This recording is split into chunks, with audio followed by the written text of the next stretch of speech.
کہ اپنے وقت کے ولی کامل ہو گئے۔ امام شافعی مکہ میں پیدا ہوئے، مکی ہیں آپ،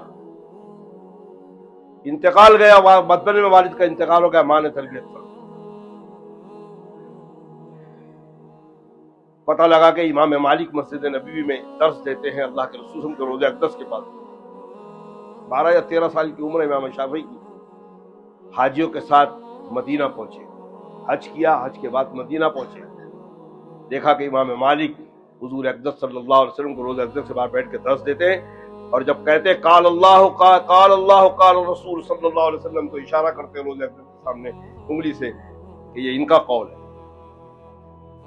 حضرت امام شافعی فرماتے ہیں کہ اللہ کی قسم جب اللہ کے رسول صلی اللہ علیہ وسلم کی طرف انگلی اٹھاتے تھے اور جب ہم پلٹ کر اللہ کے رسول کو دیکھتے تھے، ایسا لگتا تھا گویا صحابہ جیسے حضور کو دیکھ رہے ہیں، ہمیں بھی نظر آ رہے ہیں جناب رسول اللہ صلی اللہ علیہ وسلم۔ کیا محبت ان لوگوں کو ہوگی، محبت کی آنکھوں سے دیکھتے تھے۔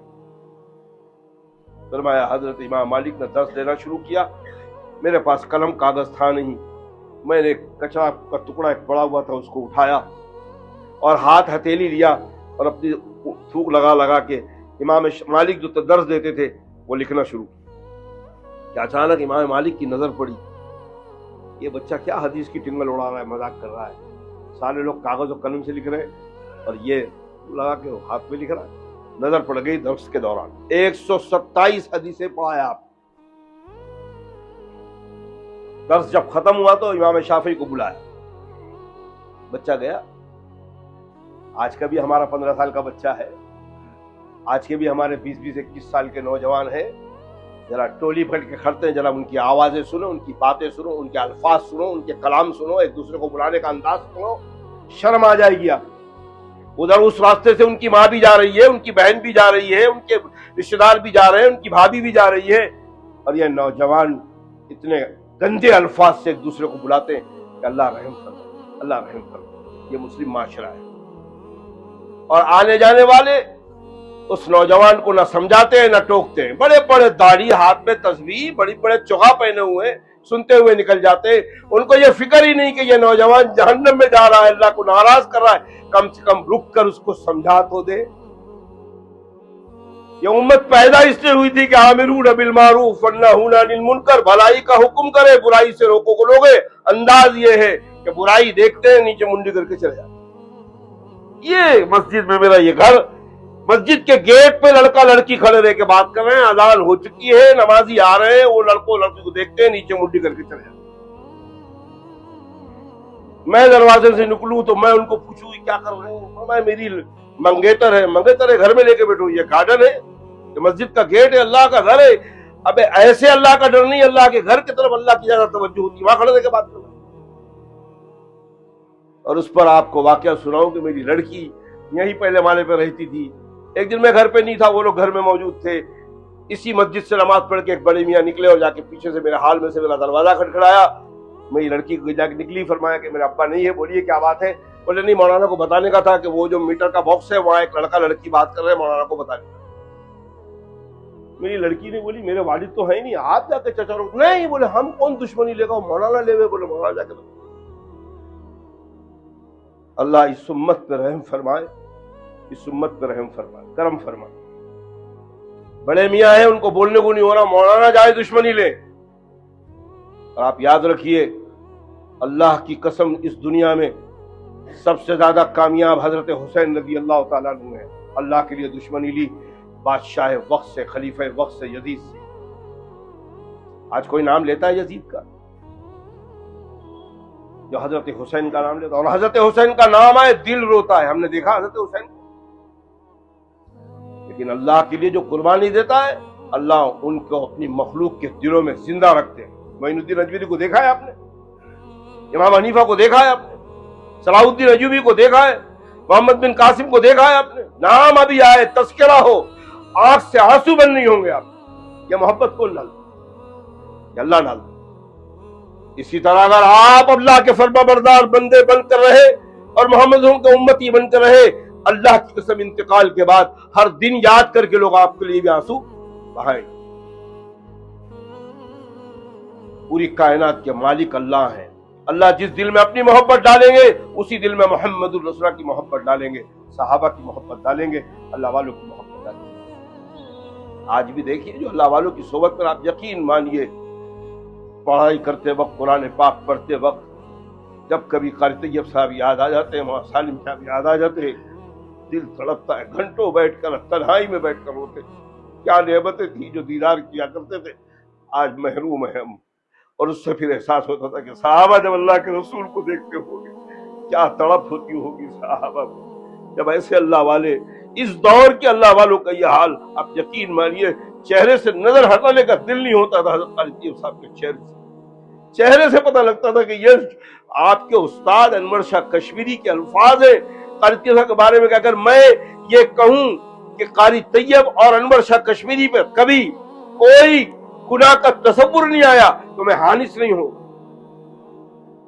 کیا ماں باپ نے تربیت کی ہوگی، اللہ ان کے والدین کو بھی قبول فرمائے، اللہ ان کو بھی فرمائے، اور اللہ ان کے صدقے میں اللہ ہمیں بھی قبول فرمائے، اللہ ہمیں ان کو آئیڈیل بنانے کی توفیق دے اور ویسے عمل کی توفیق نصیب فرمائے۔ بہرحال اللہ کے رسول صلی اللہ علیہ وسلم، حضرت سلمان فارسی فرماتے ہیں کہ اللہ کے رسول نے خطبہ دیا کہ اے لوگو تم پر ایک بہت رحمت والا اور مبارک مہینہ سایہ افغن ہو رہا ہے، یعنی آ رہا ہے تمہارے اوپر، سایہ افغن ہو رہا ہے، جس کی ایک رات 1000 مہینوں سے بہتر ہے، جس کے دن کے روزے اللہ نے فرض رکھا ہے، جس کی نفل رات کی عبادت کو قیام کھڑا ہونا اللہ نے نفل رکھا ہے۔ اور اے لوگو، کیا اللہ کے رسول صلی اللہ علیہ وسلم کا انداز ہے، اے لوگو یہ وہ مہینہ ہے کہ جس میں تم نفل عبادت کرو تو فرض کے ثواب برابر ثواب ملے، اور اگر ایک فرض ادا کرو تو 70 فرض کے برابر تمہیں ثواب ملے۔ اے لوگو یہ مواخات کا مہینہ ہے، اپنے غریب بھائی بندوں کا بھی خیال رکھو۔ اور پھر آگے فرمایا کہ جس نے اپنے اللہ کے بندے ایک افطاری کرنے والے روزے دار کو ایک افطاری کرایا، اس افطار کرانے والے کے ثواب اتنا ملے گا جتنا روزے دار کو اس کے ثواب میں کوئی کمی نہیں ہوگی اور اس کو ثواب ملے گا۔ صحابہ طلب گئے، وہاں تو بیچارے غریب لوگ تھے، کہاں سے افطاری کراتے؟ غریب صحابہ کھڑے ہوئے، فرمایا رسول اللہ ہماری تو یہ حیثیت نہیں ہے، ہم کیسے افطاری کرا پائیں گے؟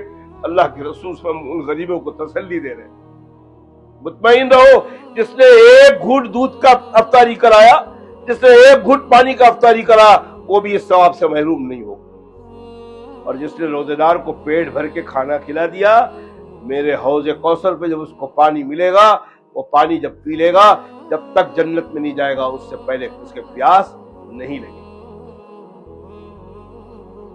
یہ وہ مہینہ ہے، مہینہ تو آپ شعبان اور رجب بھی گزار رہے ہیں، یہی دن گزر رہے ہیں، یہی رات اور دن گزریں گے، لیکن اللہ کے نزدیک وہ رات اور دن جو ہے یہی رمضان کا حالت روزے میں آپ جا کے بازار خرید رہے ہیں، اپنی ضرورت کر رہے ہیں، اپنے پیٹ کا انتظام کر رہے ہیں، بازار لینا ثواب، بازار کو تھیلی میں ڈالنا ثواب، لے کر گھر آنا ثواب، حالت روزے میں جا رہے ہیں نا۔ آپ افطاری کا انتظام کر رہے ہیں، اپنے کھانے کا انتظام کر رہے ہیں، اپنی بھوک مٹانے کا انتظام کر رہے ہیں، اللہ وہ لینا دینا سب ثواب لکھے۔ یہاں تک کہ جناب فرمایا کہ روزے دار لیٹا ہے، قرآن کی تلاوت کرتے کرتے تھکان آ گئی ہے، اس کے بعد سو گیا ہے، اس کا سونا بھی عبادت۔ اب اتنی اللہ کی رحمت ہو، اور نفل پڑھو تو فرض کے برابر ثواب، اور ایک فرض ادا کرو تو 70 فرض کا ثواب۔ آپ کی فجر کی 2 رکعت نماز، رمضان میں جو فجر کی 2 رکعت پڑھے 140 رکعت کا ثواب، 70 گنا، 1 رکعت کا 70، 2 رکعت کا 140، اور 4 رکعت ظہر کی پڑھے 480، 280، پھر عصر کی 4 280، پھر مغرب کی 7 21 210، پھر عشاء کی 4 280۔ یہ فرض کا ادا ہے، ایک فرض 70 فرض کے برابر۔ آپ یقین مانیے، حالانکہ علماء نے لکھا ہے کہ جن کی نماز بالغ ہو جانے کے بعد قضا ہو گئی ہے، ان کو قضا عمری کی نماز پڑھنا چاہیے۔ ارادہ شروع کر دیں آپ، آسان طریقہ بزرگوں نے بتایا، ہر نماز کے ساتھ قضا عمری کی نماز پڑھ لیں۔ نیت یہ رکھیں کہ سب سے آخری نماز جو میری قضا ہوئی ہے وہ پڑھ رہا ہوں. قضا نماز پڑھنے کے لیے، فرائض کی ادا کرنے کے لیے فجر کی نماز کے بعد بھی آپ قضا نماز پڑھ سکتے ہیں، عصر کی نماز کے بعد بھی آپ فرض قضا کر سکتے ہیں، جبکہ نفل عصر کے بعد اور فجر کے بعد نفل نماز پڑھنے کی ممانعت ہے، اجازت نہیں. ہر فرض نماز کے بعد آپ فجر کی قضا کر لیں، ظہر کی ظہر قضا کر لیں، عصر کی عصر میں قضا کر لیں، مغرب کی مغرب میں قضا کر لیں، عشاء میں آپ 4 رکعت فرض قضا کر لیں، 3 وتر واجب ہے اس کی بھی قضا کرنا پڑے. آپ نے ارادہ کیا کہ اللہ میں یہ قضا عمری جو مجھ سے غفلت ہوئی میں نے شروع کیا ہے، اور نیت یہ کریں کہ اپنے آخری کی عمر کی آپ یاد کریں کہ 22-15 سال کی عمر سے آپ بالغ ہوئے ہیں اور 25-30 سال کی عمر میں آپ نماز پڑھنا شروع. کتنی عمر ہے آپ کی؟ کتنی نماز قضا ہوئی ہے؟ تو آخری جو عمر ہے، آخری نماز جو ہے اس کی نیت کرے کہ اللہ میری جو آخری نماز قضا ہوئی ہے میں اس کی قضا ادا کر رہا ہوں. بزرگ فرماتے ہیں کہ 1 ہفتہ گزرا لیکن آپ نے نیت کی کہ اللہ جب میں تب تک زندہ رہوں گا اپنی قضا عمری نماز پوری ادا کروں گا. یہ تکمیل توبہ کا انداز ہے. بہت سے حضرات اس امت میں آج اس وقت کہہ رہے ہیں کہ لوگ توبہ کر لیے تو جو فرض نماز غفلت میں چھوڑ دیے اس کی قضا ضروری نہیں ہے. ایسا نہیں ہے. جو روزے آپ کے چھوٹے ہیں، جو نمازیں آپ کی چھوٹی ہے، اس کو روزہ کی قضا اور فرض کی قضا آپ کو کرنا ہے. ہماری ماں بہنیں ایام حیض میں ان کے روزے چھوٹ جاتے ہیں. آپ دیکھ لیے کون سے گھروں کے اندر وہ قضا روزے نماز رکھی جاتی ہے، قضا روزے رکھی جاتی ہے. بہت سے بزرگوں کا معمول ہے کہ شعبان کے مہینے کے اندر ان کی گھر کی عورتیں بھی یہ روزہ رکھا کرتی تھی، جو سال کا جو روزہ ان کا چھوٹا ہے وہ ادا بھی کرتی تھی، اور ایام بیس 13 14 15 اس کا روزہ رکھتی. اس کی قضا لازم. تو یہ نیت کر لیں. یہ بڑی راتیں آپ کی آ رہی ہیں، آپ نفل نماز نہ پڑھیں، کثرت سے اپنی قضا عمری کی نماز پڑھ لیں. 1 ہفتہ شروع کیا آپ نے نماز پڑھنا، انما الاعمال بالنیات، نیت کے ساتھ دار و مدار ہے. آپ نے نیت کر لی کہ اب جب تک زندہ ہوں اے اللہ عمر قضا تو بہت ہے لیکن اب میں جب تک عمر ہے اللہ میں قضا ادا کرنے کی کوشش کرتا ہوں. آپ نے شروع کیا، فرمایا 1 ہفتے کے بعد ملک الموت کا وقت آ گیا، موت کا وقت آ گیا. آپ کو ملک الموت آئیں گے، وقت پر لے جائیں گے. اللہ اپنی رحمت فرمائیں گے آپ کی نیت کی بنیاد پر. آپ کی وہ قضا نمازیں اللہ معاف فرما دیں. اور جب آپ ارادہ ہی نہیں کریں گے، غفلت ہی رکھیں گے، چلنا تو ہمیں ہے. اللہ کے خزانے میں کمی، اللہ کے رحمت میں کمی، اللہ کے اس رحمت کے ذریعہ میں آپ کتنا غوطہ لگاتے ہو، آپ کتنا تیرتے ہو، اللہ یہ دیکھنا چاہتے ہیں. اسی امتحان کے لیے میں پیدا کیا ہے. فرشتوں کو کوئی اجر نہیں ہے. ہمیں نافرمانی فَأَلْهَمَهَا فُجُورَهَا وَتَقْوَاهَا، ہمیں فسق اور فجور کرنے کی بھی مادہ ہمارے اندر رکھا ہے، نافرمانی کا مادہ بھی رکھا ہے، فرمانبرداری کا مادہ بھی رکھا ہے. اور اپنے ارادے سے اللہ کی فرمانبرداری کرو اور اپنے ارادے سے اللہ کے حکم کی تعمیل. اسی حدیث میں اللہ نے فرمایا کہ یہ لوگوں رمضان صبر کا مہینہ ہے اور صبر کا صلہ جنت کے سوا کچھ نہیں. صبر کس کو کہتے ہیں؟ ہم تو عام طور پہ صبر یہ سمجھتے ہیں کہ کوئی مصیبت آ گئی بندہ صبر کر لیا، جیب میں پیسہ نہیں ہے، ایک وقت تھا 2000 روپیہ ہے اب 1 روپیہ بھی نہیں ہے صبر کر لیا. یہ بھی صبر ہے، لیکن عربی شریعت کی اصطلاح میں صبر کس کو کہتے ہیں؟ شریعت کی اصطلاح میں صبر وہ ہے آپ اپنے نفس کے خلاف وہ کام کریں جو اللہ کو راضی ہو، اور وہ نفس کے خلاف کام کرنے پہ جو نفس کو تکلیف ہو اس پر صبر کرے. یہ صبر ہے.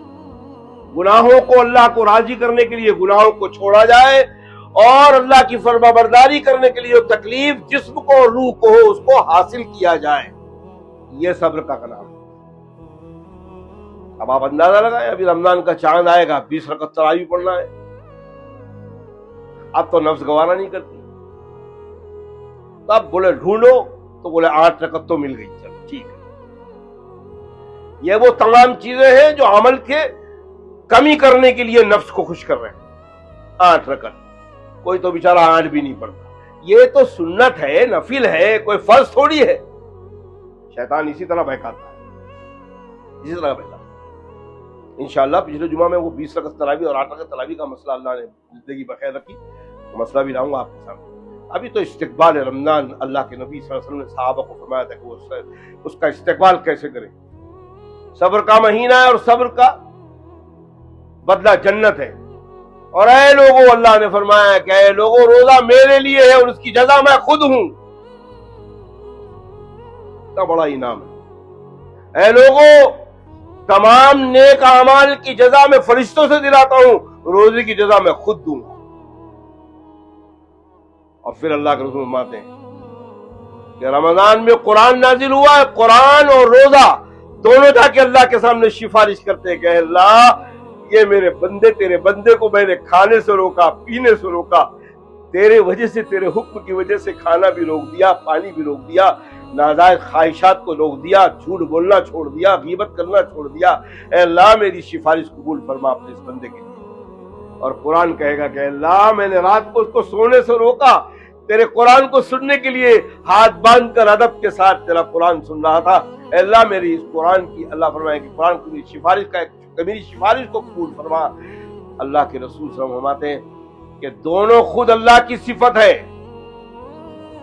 روزہ رکھنا بھی اللہ کی صفت ہے۔ اللہ نہ کھاتے ہیں نہ پیتے ہیں، نہ اللہ کو بھوک لگتی ہے، بندہ 12 گھنٹہ وہ صفت اختیار کرتا ہے اللہ کی، یہ اللہ کی صفت۔ اور قرآن اللہ کا کلام، اللہ کی ذات، وہ صفات خود اللہ کے دربار میں سفارش کرے اور وہ قبول نہ ہو، ایسا ہو نہیں سکتا۔ کیا انداز سمجھانے کا جناب رسول کا، کروڑوں رحمت نازل فرمائے آپ پر، ضرور پاک ہو آپ پر۔ یہ وہ مہینہ ہے۔ پھر فرمایا اس کا پہلا عشرہ رحمت کا عشرہ ہے، دوسرا عشرہ مغفرت کا عشرہ ہے، تیسرا عشرہ جہنم سے خلاصی کا عشرہ۔ کیا باقی رہ گیا امت کو اس کے بعد؟ پہلے عشرے میں اللہ کی رحمت امت کو لے لے گی۔ رحمت پر جب یہ ایک 10 دن کا دن رحمت پر گزارا، بندے کے قلب کے اندر رحمان نے جگہ بنا لی۔ دوسرا عشرہ شروع ہوا، اللہ مغفرت فرما دیے، اور تیسرا عشرہ شروع ہوا، جہنم سے خلاصی نصیب فرما دی۔ اب اس کے باوجود بھی آپ اندازہ لگائیں، اپنی زندگی کا موازنہ کریں، 60 سال کی عمر والوں کو تو کم سے کم کچھ نہیں تو 40-50 رمضان ملے ہوں، اور 70-80 سال کی عمر کو تو 60-70 رمضان ملے ہوں گے۔ اتنے رمضان ملنے کے بعد کیا ہم نے کبھی غور کیا کہ اس رمضانوں کے اندر اللہ کی طرف سے ہمیں جہنم سے خلاصی مل گئی ہے، اللہ کی رحمت مل گئی ہے، اللہ کی مغفرت مل گئی ہے؟ اور کیسے ملے گی رحمت؟ روزہ کھولنے کے بعد، تراویح پڑھنے کے بعد پھر ناکے پہ بیٹھ جاؤ، پھر وہی ٹھٹھے بازی جیسے غیر رمضان میں ہو رہا ہے اسی انداز سے کر رہے ہو۔ کوئی ناکہ، کوئی علاقہ باقی نہیں مسلمانوں کا جہاں پر یہ بے شرمی اور بے غیرتی نوجوان کر نہ رہو، بوڑھے کر نہ رہے ہو۔ اللہ کی رحمت آئے گی۔ رحمت کا پہلا عشرہ ہے، اس رحمت میں ہم زحمت خرید رہے ہیں، اور جب رحمت کو خرید نہیں سکے مغفرت کیسی ہوگی؟ اور جب مغفرت نہیں ہوگی جہنم سے خلاصی کیسی ہوگی؟ اور امت کی رحمت بخشش ہوئی نہیں ہوئی، شوال کا عید الفطر پہلے دن ہی بتا دیا جاتا ہے کہ ان کی بخشش ہوئی ہے کہ نہیں۔ یہ بڑے بڑے ڈی جے لگتے ہیں، اسپیکر بڑے بڑے ایریوں میں، اور پھر فلمی گانے چلتے ہیں، اور پھر شوال کا مہینے میں وہ نوجوان جو ٹوپی لگا کر مسجد میں جاتا تھا اب وہ خود ڈانس کر رہا ہے، اور خود نہیں سن رہا، یہ ڈی جے پورا علاقہ یہ شیطانی آواز کو سنے۔ یہ معاشرہ ہم نے بنایا۔ اب دیکھتے ہیں نا، ہمارے ادھر تو مینار ریجنسی کے بعد اوپن وہ ہال ہے، اللہ کی قسم وہاں بینڈ باجے جو بجتے ہیں رات کے 1-1 بجے تک، نیند حرام۔ حضور اکرم صلی اللہ علیہ وسلم نے وہی آتی اور وہی پورا کا پورا صحابہ کو سنا دیتے، ایک پر بھی عمل کر کے نہیں بتاتے، صحابہ کی وہ جماعت مخلص تیار ہوتی۔ اور اگر اللہ کے رسول نہ کر کے بتاتے تو اللہ کے رسول پر کوئی موازنہ نہیں تھا۔ اللہ تو پیدا ہی معصوم کیا ہے اور معصوم انتقال ہوا ہے، اور قرآن میں اعلان کر دیا لِيَغْفِرَ لَكَ اللَّهُ مَا تَقَدَّمَ مِن ذَنبِكَ۔ سورہ فتح میں اقرار کا اللہ نے کر دیا کہ میں آپ کی اگلی اور پچھلی خطائیں معاف کر دی ہے۔ وہ نبی کو رات کو اٹھ کر پیروں کو سجھانے کی کیا ضرورت تھی رات کے وقت؟ حضرت عائشہ صدیقہ رضی اللہ تعالیٰ عنہا، اللہ ہماری اس ماں پر بھی کروڑوں رحمت نازل فرمائے۔ ایک رات میں سوئی ہوئی تھی، میرے بالوں کی لٹی پھیلی ہوئی تھی، اللہ کے رسول صلی اللہ علیہ وسلم تشریف لائے، کملی کو اوڑا، میرے بازو میں لیٹ گئے، سو گئے۔ ابھی میں اپنا ہاتھ سیدھا اللہ کے رسول صلی اللہ علیہ وسلم کے موڈے پہ رکھنے کی کوشش کر رہی تھی، جب اللہ کے رسول میرے ساتھ میں لیٹے ہیں۔ یہ حضرت عائشہ کو نصیب ہے کہ کہ نبی پاک صلی اللہ علیہ وسلم آپ کے ساتھ غلاف کے اندر ایک ہی چادر میں آپ رہتی تھی اور اسی وقت جبریل وحی لے کے آتے تھے، کسی امہات المومنین کو